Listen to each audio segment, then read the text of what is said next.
Radical Russ here at the American Spirits exhibit at the Minnesota History Museum. American Spirits, the rise and fall of Prohibition. On January 17th, 1920, a new day dawned. As the 18th Amendment went into effect, Americans could no longer manufacture, sell, or transport intoxicating beverages. Prohibition was now in the Constitution. And so this is a exhibit. You can see a lot of the pictures and video from Prohibition area. Of course, the video is not Prohibition area. It's pictures turned into video. The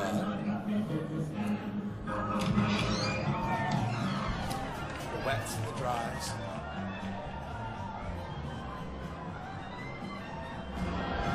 In 1830, the average American consumed 90 bottles of 80 proof liquor.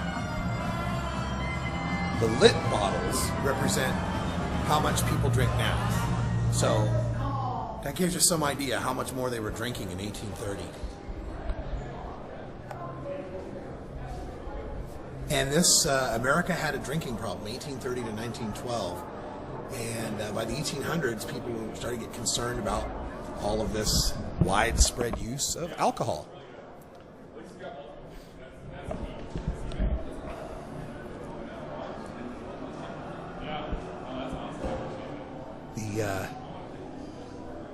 The dries were the white ribboners, tying white ribbons around everything. 1874 on that gavel. Anti-Saloon League. Eliza Thompson. 1893, the Anti-Saloon League. This is something, you know, as far as the history of Prohibition goes, people don't realize there was about a 50-year run-up to it, leading, you know, through various cities and towns. It's the enactment of Prohibition is almost the opposite of the way we're legalizing marijuana. It's going, you know, went city by city, state by state before the federal government finally made it illegal. Howard Hyde Russell is the founder of the Anti-Saloon League, had been a lawyer and a minister. See, there was a lot of the temperance movement that had to do with religion. They've even set up a set of pews here.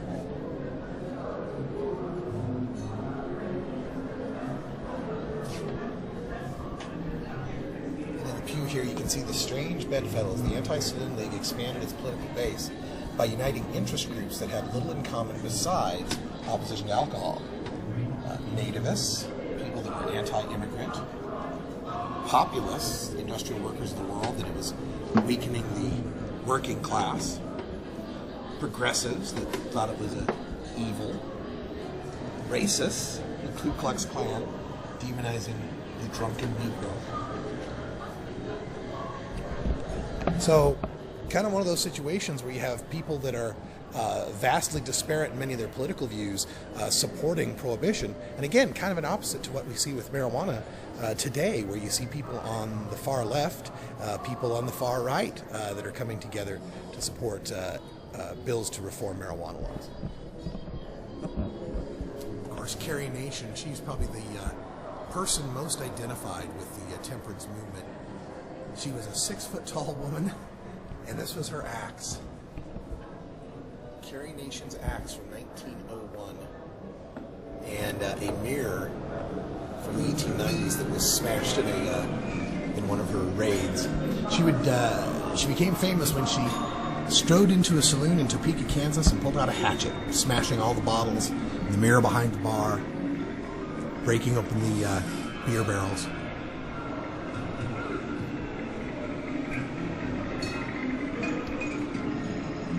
And this is William Jennings Bryan. He ran for president and was a noted figure in the turn of the 20th century.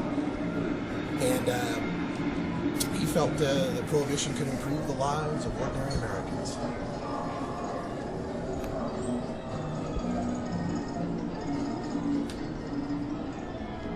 Billy Sunday, next exhibit, evangelist for temperance.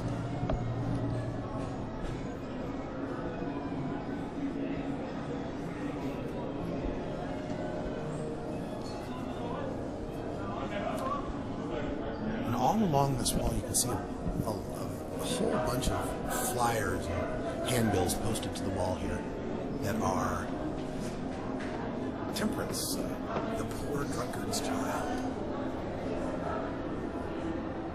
propaganda of the day. Don't marry a man if he drinks. Alcohol and traffic accidents. I'm sure is a completely accurate chart.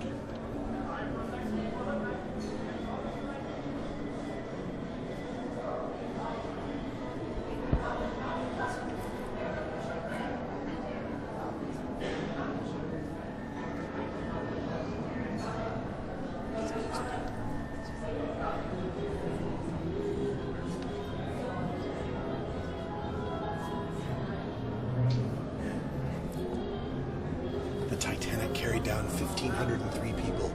Drink carries off 1,503 men and women every 8 days of the year. Child death rate higher in drinkers' families. Drink increases danger from sunstroke. That's just good information there.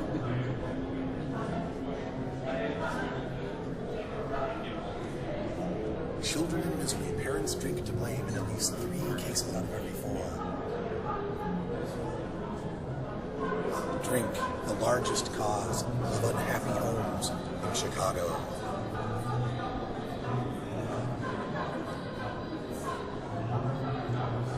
Drink makes one more liable to accident.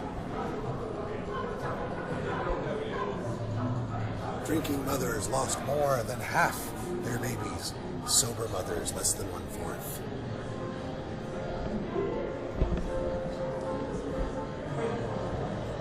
Drinking, a great cause of immorality. 865 immoral inebriate women. 40% of the immorality was due solely to drink. These are some wild charts here, aren't they? Deaths, defects, dwarfings in the young of alcoholized guinea pigs. This is kind of interesting, though. This is actually learning some of the original fetal alcohol syndrome.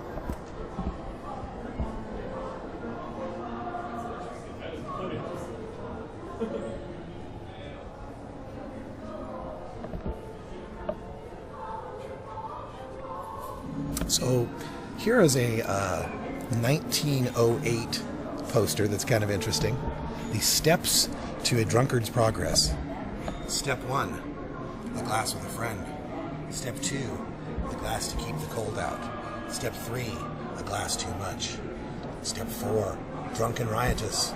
Step 5, the summit attained, jolly companions, a confirmed drunkard.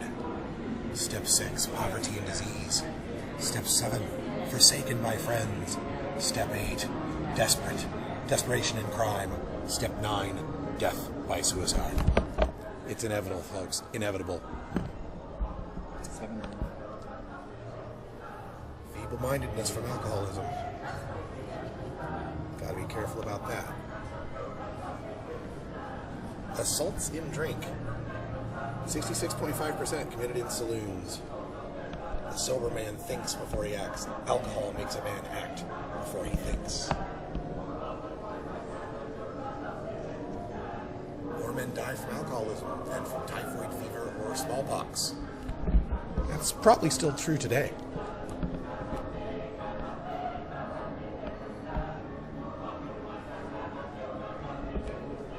So this is what was going on as far as the propaganda of the day.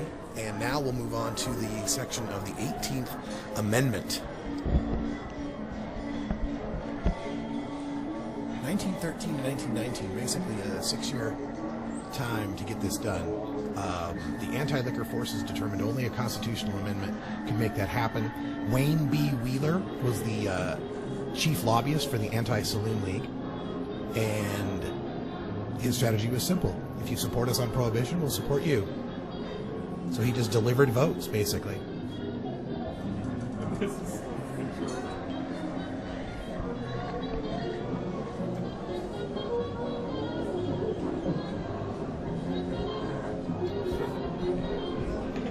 You know, this is an interesting point that they make in this display is the 16th Amendment and how it had an effect on the 18th Amendment. Of course, the 16th Amendment, the one that legalized income taxes in this country.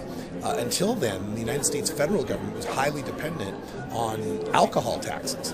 And so once the 16th Amendment passed and they were able to get some money coming in from income tax, they didn't have to rely on that alcohol money so much, and that's what made it possible for them to prohibit marijuana. Or alcohol, excuse me, not marijuana. Force of habit.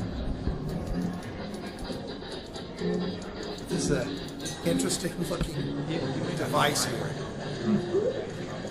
Dries and wets.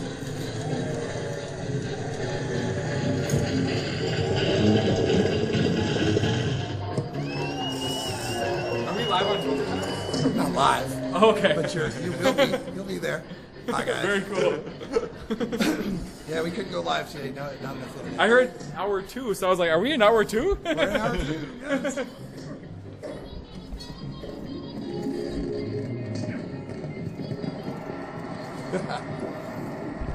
This is quite a display. So, this is a copy of the 1919 Joint Resolution ratifying the 18th Amendment. This is the state of Minnesota and their ratification of Prohibition. And now we move into Prohibition. Dries had their amendment, wets had their liquor. Two groups, above all, benefited from Prohibition, Baptists and bootleggers. You know, it's interesting. My grandmother was a bootlegger for alcohol. Oh, really? Yeah, she was. And Wow. she got thrown in jail. Yeah? And that's where I was conceived. I mean, my father was actually conceived in jail during a bust by the feds against her and Prohibition. Well, she actually was what do they call it, bathtub gin maker or whatever. Yeah. She actually created product for alcohol. Wow, that's amazing. A little history. Well, it looks like we're getting close to the time we're going to start speaking, so I'm going to save the Prohibition side of things for later. We'll come back around and take a look at that, but let's get back to the main hall and see Neil and Keith in their speeches.